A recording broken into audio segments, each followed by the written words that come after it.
জানেন যে সারা দেশে সরকারি প্রাথমিক বিদ্যালয়ে 37,000-এর বেশি পরিবার দপ্তরিকাম প্রহরী হিসাবে কর্মরত আছে, যাদের কোনো কর্মঘণ্টা বলে কিছু নাই। 24 ঘন্টা তাদেরকে ডিউটি করতে হয়। আমি বারবার বলেছি, তাদেরকে অনেক অফিসার বলে যে তাদেরকে ডিউটি করতে হবে।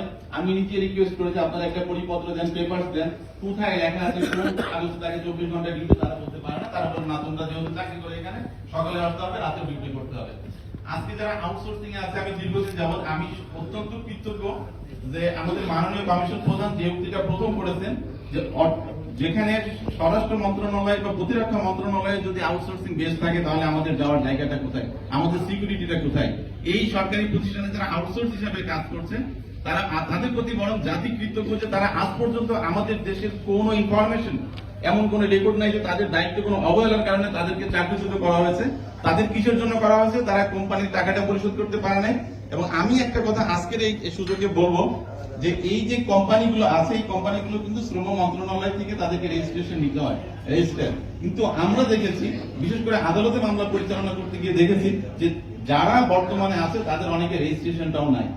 তাদের তো কোম্পানির মানে তারা একটা টেন্ডার প্রক্রিয়া, এটা একটা মডার্ন সিলেবাস সিস্টেমের মতো দাঁড়িয়ে গেছে যে ম্যান পাওয়ারের যে বিজনেসটা হয়, এটা বেসিক্যালি একটা ম্যান পাওয়ার বিজনেস।